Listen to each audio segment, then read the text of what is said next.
Hello everyone, welcome to job guide. আজ আমরা নিয়ে এসেছি এসএসসি এমটিএস 2023-এর অল শিফট ম্যাথ ক্লাস 5 নিয়ে, যার মধ্যে আজকে আমরা 4/9/2023-এর শিফট 3-তে আসা সমস্ত ম্যাথ সলভ করবো। অলরেডি আমাদের এই সিরিজের মধ্যে 4টে ক্লাস দেওয়া হয়ে গেছে, যারা দেখো অবশ্যই দেখে নিও। আগামী পরীক্ষার জন্য কিন্তু এই ধরনের অঙ্ক আমাদের বেশি করে প্র্যাকটিস করতে হবে। তো দেখে নেওয়া যাক এই শিফটে কী ধরনের প্রশ্ন এসেছিল। দেখো, প্রথম প্রশ্ন বলছে এখানে বার্ষিক 6% হারে সরল সুদে কোনো বিনিয়োগ করা মূলধন 5 বছরে বৃদ্ধি পেয়ে হচ্ছে এত টাকা। যদি একই টাকা 8 বছরের জন্য বার্ষিক 9% হারে বিনিয়োগ করা হয়, তবে সরল সুদ কত হবে? দেখো, আমি ধরে নিলাম এখানে আমার মূলধনটা হচ্ছে আমার 100, ঠিক আছে।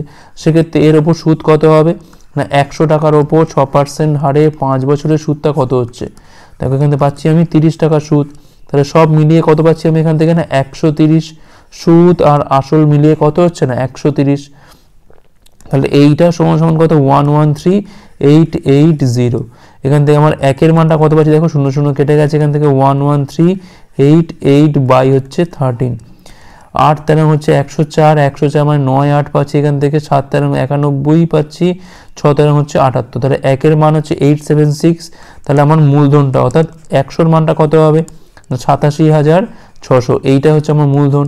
এখন বলছে এই একই টাকা 8 বছরের জন্য বার্ষিক 9% হারে বিনিয়োগ করা হলে সরল সুদ কত হবে? সেক্ষেত্রে কী হবে না, এই 87,600 টাকার ওপর 8 বছরে 9% হারে বাই হচ্ছে 100। শূন্য করে সব কেটে গেল, জাস্ট গুণ করে দাও। 6 8 48-এর 8, হাতে রয়েছে আমাদের এখানে 4, হাতে 56, 4 60-এর 0, হাতে রয়েছে 6, 8 8 64 আর 6 কত হয় 70 হচ্ছে এখান থেকে, ইন্টু হচ্ছে 9। তাহলে 8 লং 72 পাচ্ছি এখান থেকে, 9 0 0, 7 লং 63, 63072 হচ্ছে আমার এখানে অ্যান্সার। অপশান এ হচ্ছে আমার এখানে অ্যান্সার। নেক্সট চলো, 2000 টাকার উপর বার্ষিক 10% হারে 2.5 বছরে চক্রবৃদ্ধি সুদ নির্ণয় করতে হবে, ঠিক আছে। যা সিম্পল অ্যামাউন্টটা বার করানো তাহলেই হবে। এটা সংখ্যাগুলো খুব একটা কঠিন নয়। 2000 টাকার ওপর কী বলছেন, 1 + 10/100 করলে এখানে দেখো 2 × 1 2 বছর, একটা 2 বছর আর একটা হচ্ছে হাফ বছর, ঠিক আছে। তাহলে মাথায় এখানে 2 নিলাম, আর হাফটা মানে কী হবে এখানে, যাই একদম রেট অফ ইন্টারেস্টকে 2 দিয়ে ভাগ করে দাও, তাহলেই হয়ে যাবে এটা, ঠিক আছে। দেখো, আমরা এইটা বলতে পারি 2000 ইন্টু 1 + 10/100, তার মাথায় হচ্ছে 2 × 1 2, ঠিক আছে। তো এখন এইটাকে ভাঙলে কী পাচ্ছি আমরা, 1 + 10/100, তার মাথায় হলো একটা স্কোয়ার। আর এই যে হাফটা আছে না, হাফটা কি করব আমরা, এই 10-এর সাথে পুরোপুরি গুণ করে দেবো, দিলেই আমাদের এখান থেকে চলে আসবে এটা। এখন দেখো 2000 এখান থেকে পাচ্ছি, আর এখানে দেখো কত পাচ্ছি, একটা শূন্য কাটলে পাচ্ছি এখান থেকে আমরা 11 10, মানে 121 বাই হচ্ছে 100 হলো। আচ্ছা, 2 দিয়ে কাটলে পাচ্ছি এখান থেকে আমরা 5, অর্থাৎ 105/100। একটু কাটাকুটি করলে পাচ্ছি আমাদের থেকে 21/20 পাচ্ছি, ঠিক আছে। জাস্ট এইটুকু থেকে পাচ্ছি আমরা 105/100। 5 দিয়ে কাটলে পাচ্ছি এখান থেকে আমরা 21, তাহলে পাচ্ছি আমরা 20।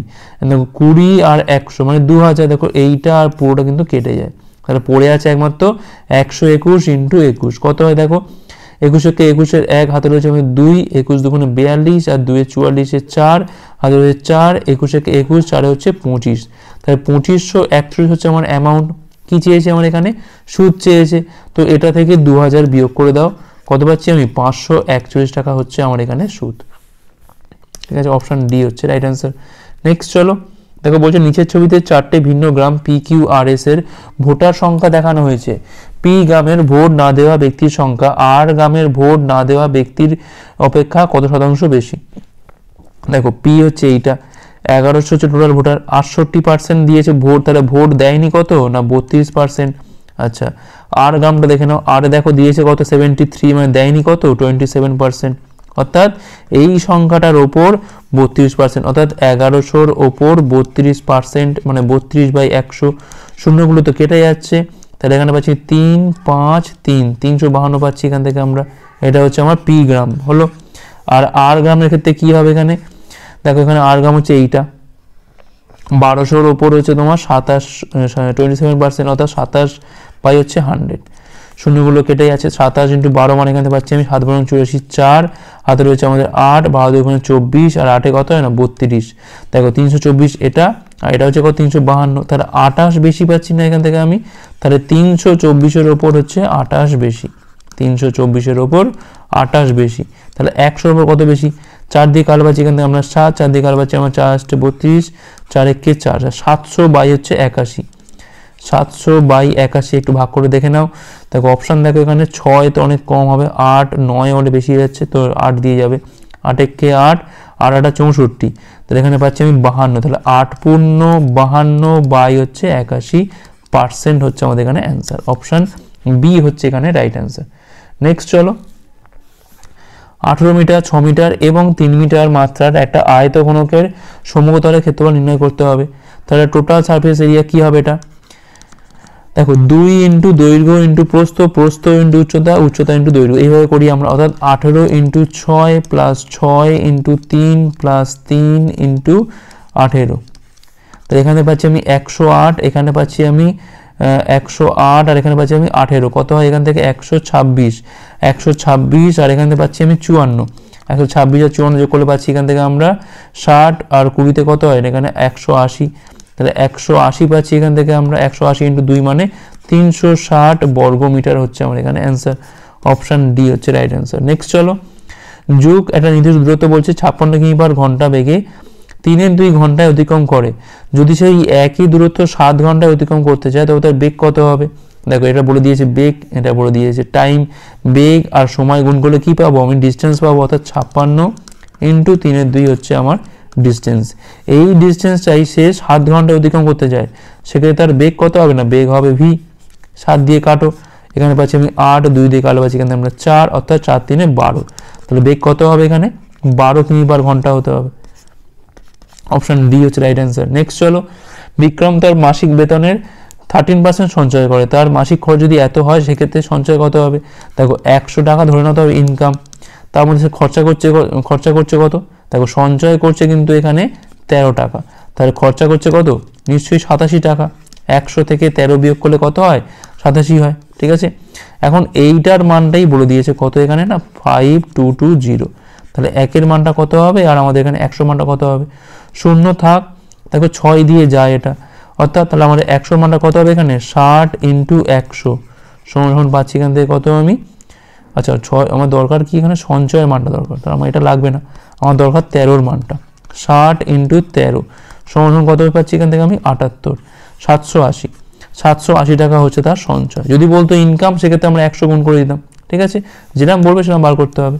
নেক্সট চলো, 20 জন পুরুষ একটা কাজ 40 দিনে করতে পারে, 40 জন মহিলা একই কাজ 60 দিনে করতে পারে। এই দুটো লাইন, মানে এই যে লাইনটা বললো এটা থেকে আমরা পুরুষ আর মহিলার মধ্যে সম্পর্কটা পেয়ে যাব। 10 জন পুরুষ এবং 20 জন মহিলা একসাথে কাজটা করলে কতদিন লাগবে? দেখো প্রথম লাইন থেকে সম্পর্ক পাচ্ছি 20m ইন্টু হচ্ছে 40 ডেজ সমান 40 জন মহিলা মানে 40W ইন্টু হচ্ছে 60। দেখো এখানে সব কটা শূন্য কেটে আছে, মানে 8m সমান যেখানে পাচ্ছি আমি 24W, অর্থাৎ m সমান পাচ্ছি এখান থেকে আমরা 3W। হলো, সম্পর্ক পেলাম। এখন বলছে এখানে 10 জন পুরুষ আর 20 জন মহিলা কদিন লাগবে। দেখো একটা m মানে হচ্ছে 3টে W, তাহলে 10টা m মানে 10 ইন্টু 3W, অর্থাৎ এখান থেকে পাচ্ছি আমরা 30 20 হচ্ছে 50টা W, 50 জন মহিলা। তাই ধরলাম এদের সময় লাগছে হচ্ছে তোমার D দিন, ঠিক আছে। এখন এটার সাথে আমি সমান করবো কোনটা? এইটা সমান করে দিই, তাহলে আমাদের ডাইরেক্ট অ্যান্সার বেরিয়ে যাবে।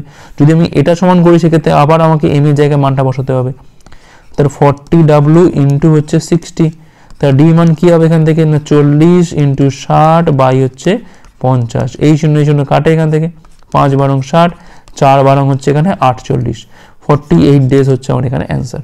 আশা করি বোঝা গেছে।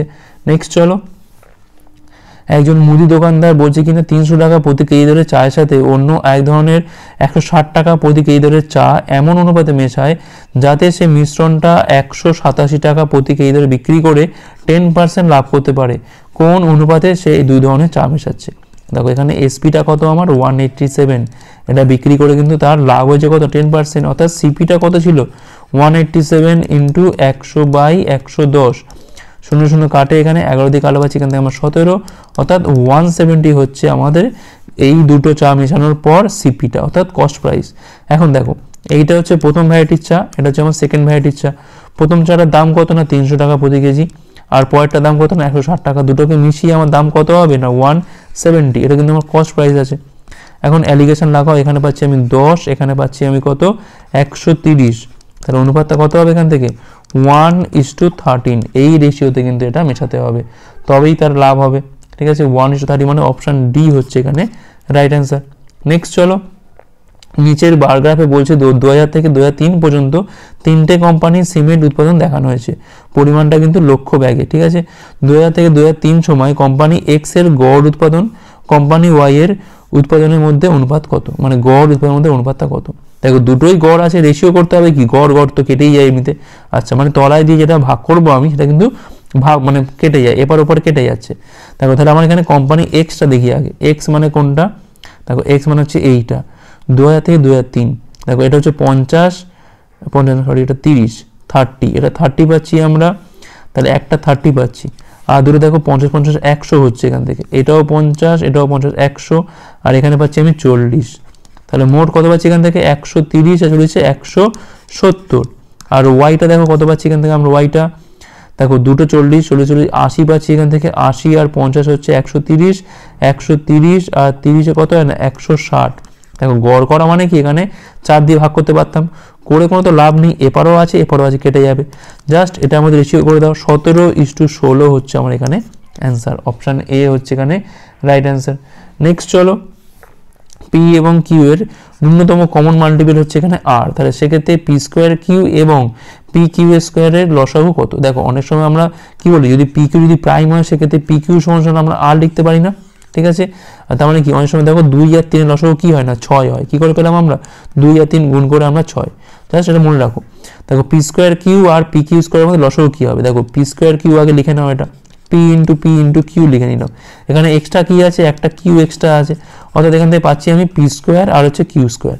অপশান দেখো এখানে আর কিউ আছে, পি কিউ আর আছে, পি কিউ আছে, পি কিউ আর স্কোয়ার আছে। দেখো একটা পি কিউকে এমনি রাখো আর একটা পি কিউকে এমনি রাখো, দেখো এইটা জায়গায় আমি আর লিখতে পারি, তাহলে আমাদের পি কিউ আর কি অ্যান্সার হতে পারে না, পি কিউ আর অ্যান্সার দেখো অপশান বি হচ্ছে আমাদের এখানে রাইট অ্যান্সার, আর কোনোটা তো হচ্ছেই না এখানে। নেক্সট চলো, দুটো ট্রেন একটা স্টেশন থেকে একই সময়ে এত বেগে এবং এত বেগে যাত্রা শুরু করে, 5 ঘন্টা পর তাদের মধ্যে দূরত্ব কত হবে। আপেক্ষিক বেগটা কি হবে, এও এইদিকে যাচ্ছে এও এইদিকে যাচ্ছে, বেগটার মধ্যে বিয়োগ হবে, 90 থেকে 80 বিয়োগ করা মানে 10 কিমি পার ঘন্টা। এখন বলছি এই বেগ নিয়ে 5 ঘন্টা পর দূরত্ব কত হবে, ডিস্টেন্স কি হবে না টাইম ইন্টু হচ্ছে রিলেটিভ ভেলোসিটি, এখানে পাচ্ছি আমি 5 ঘন্টা, এখানে পাচ্ছি আমি 10, অর্থাৎ 50 কিমি হবে দূরত্ব, অপশান বি হচ্ছে এখানে রাইট অ্যান্সার। নেক্সট চলো, দেখো কি বলছে এখানে, একটা নিরেট ধাতব যার আকৃতি হচ্ছে আয়তঘনক, মাত্রা হচ্ছে 12 সেন্টিমিটার 9 সেন্টিমিটার এবং 2 সেন্টিমিটার, গলিয়ে একটা ঘনক তৈরি করা হলো, ঘনকটির বক্ষতলের ক্ষেত্রফল নির্ণয় করতে হবে, অর্থাৎ ল্যাটারাল সারফেস এরিয়া। দেখো একটা জিনিস ভালো করে জেনে নাও, এরকম প্রশ্ন কমই থাকে, একটা ঘনকের ক্ষেত্রে দেখো 6টা তল হয়, তাই না, একটা ঘনকের ক্ষেত্রে 6টা তল, যখনই বলবে ল্যাটারাল সারফেস এরিয়া তার মানে কি, এই যে বেস অর্থাৎ ভূমিটা আছে আর এই যে সিলিং অর্থাৎ টপটা আছে, এই দুটো ক্ষেত্রফল বাদ দিয়ে আমাদের হিসাব করতে হবে। দেখো এমনিতে হয় কি 6a স্কোয়ার হয়, তো এখান থেকে আমাদের ওপরে একটা a স্কোয়ার আর তলার a স্কোয়ার বাদ যাচ্ছে, মানে 2a স্কোয়ার বাদ যাচ্ছে, অর্থাৎ আমাদের বার করতে হবে এখান থেকে 4a স্কোয়ারের মানটা, জাস্ট এইটুকু মনে রাখলেই হবে, ঠিক আছে।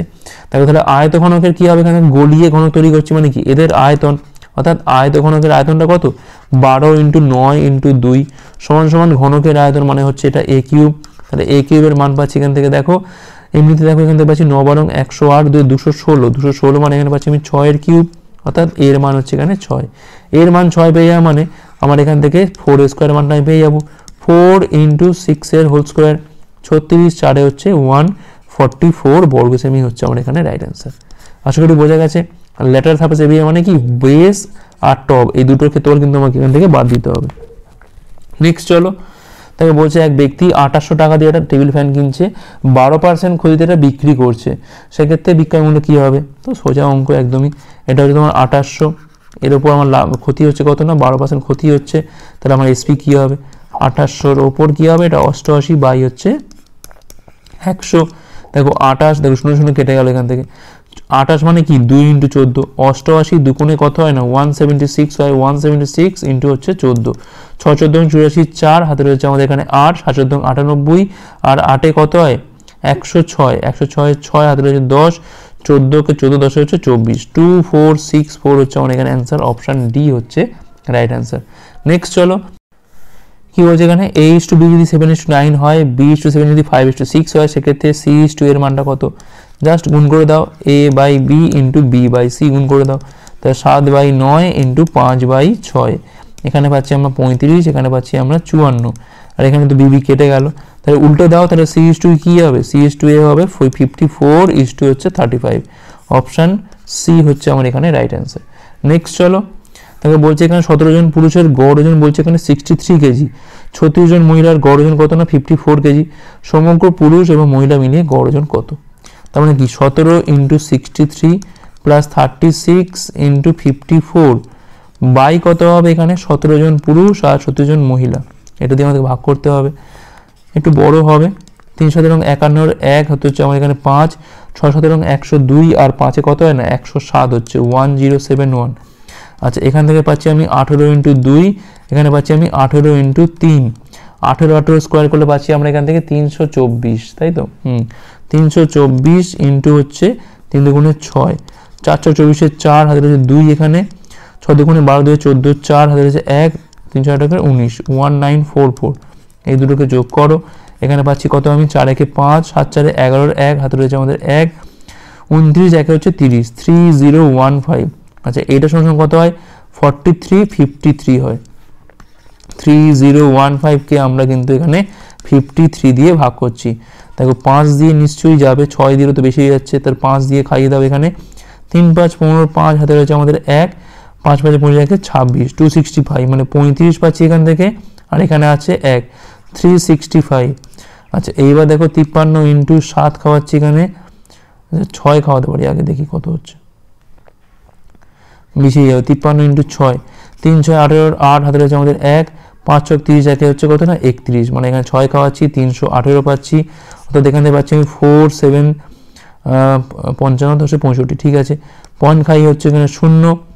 দেখো 56 পয়েন্ট সামথিং, মানে প্রায় রাউন্ড ফিগারে কিন্তু এখানে অপশান দেখো 57 আসার কথা, আর তো করার দরকারই নেই। 59 তো হবে না, 62 হবে না, 52 হবে না, মানে 57 হচ্ছে আমার এখানে অ্যান্সার।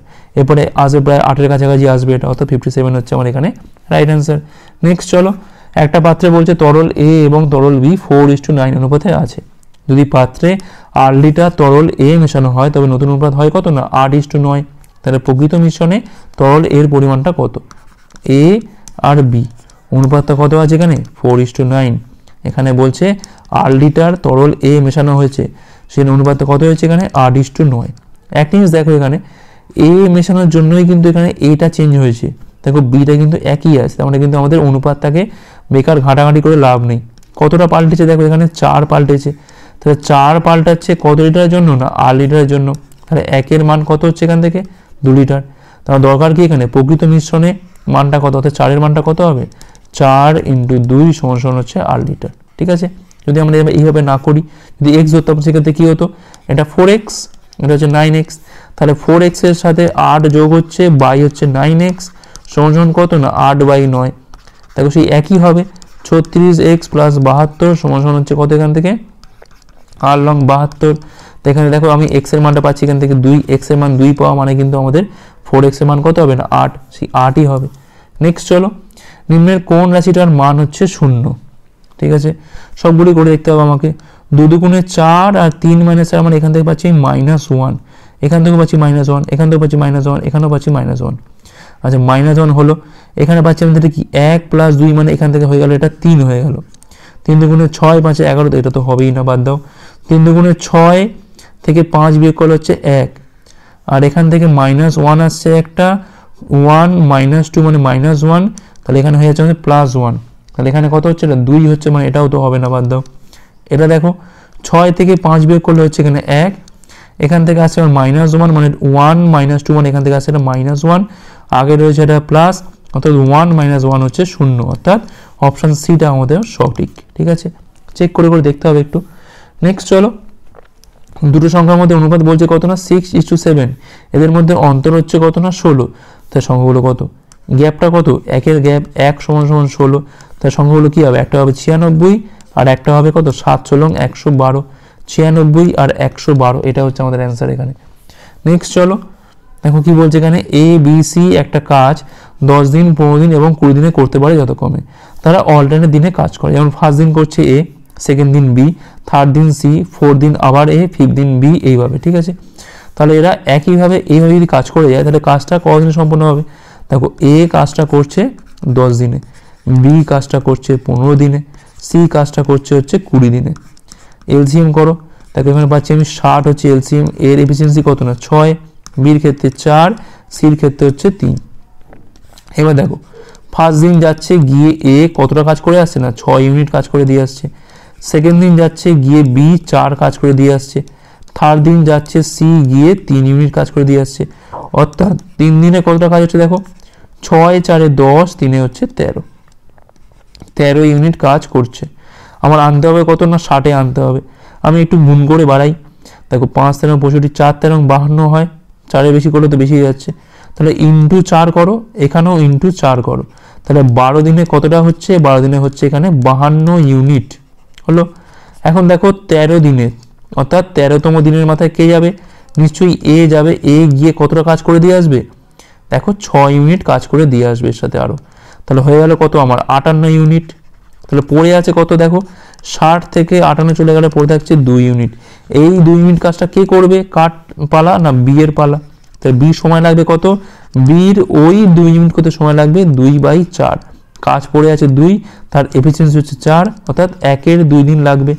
তাহলে এখান থেকে আমার এসছে 13 দিন আর এখান থেকে এসছে আমার হাফ দিন, তাহলে 13 প্লাস হাফ মানেই হচ্ছে 13 পূর্ণ 1-এর 2 দিন।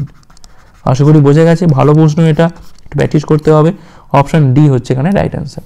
আর লাস্ট কোশ্চেন দেখো কি বলছে এখানে, তো বলছে এখানে একজন মুদি 40 টাকা প্রতি কেজি দরের 50 কেজি চিনির সাথে 30 টাকা প্রতি কেজি দরের 70 কেজি চিনি মেশায়। মিশ্রণটিকে কত দামে প্রতি কেজিতে আমাকে বিক্রি করতে হবে যাতে আমার 20% লাভ হয়। তাহলে প্রতি কেজি চিনির কস্ট প্রাইসটা কত আমি আগে দেখে নিই। দেখো 40 টাকা কেজি দরে 50 কেজি চিনি মেশাচ্ছি এখানে, প্লাস এর সাথে কোনটা মেশাচ্ছি আমরা না 30 টাকা প্রতি কেজি দরে 70 কেজি চিনি, ভাগ হচ্ছে মোট চিনি কত পরিমাণ, এখানে 50 আর এখানে হচ্ছে তোমার 70, মানে 120 কেজি পরিমাণ। অর্থাৎ এখান থেকে আমি পার কেজি হিসেবটা পাচ্ছি, এখানে পাচ্ছি আমি 2000, এখানে পাচ্ছি আমি 2100, ঠিক আছে। তাহলে এখান থেকে পাচ্ছি আমি 4100, মানে 410/12, আমি একটা শূন্য কেটে দিলাম। এইটাই হচ্ছে আমার এখানে সিপি। তাহলে আমার এসপি কত হবে 410/12 ইন্টু 20% লাভ, মানে 120 হচ্ছে 100। এই দুটো শূন্য এই দুটো শূন্য এখান থেকে কেটে গেল, 12 কাটলো, পড়ে আছে কত আমার 41 টাকা। অর্থাৎ প্রতি কেজি চিনির আমার দাম হবে কত 41 রুপিস। অপশান ডি হচ্ছে আমার এখানে রাইট অ্যান্সার। আশা করি বোঝা গেছে। এই ছিল এই ক্লাসটা ভালো অবশ্যই লাইক করো, কতগুলো পারলে অবশ্যই কমেন্ট করে জানাও, শেয়ার করে দাও। আশা করি পরের পাঠগুলোর জন্য ভিডিও দেখার জন্য অনেক অনেক ধন্যবাদ।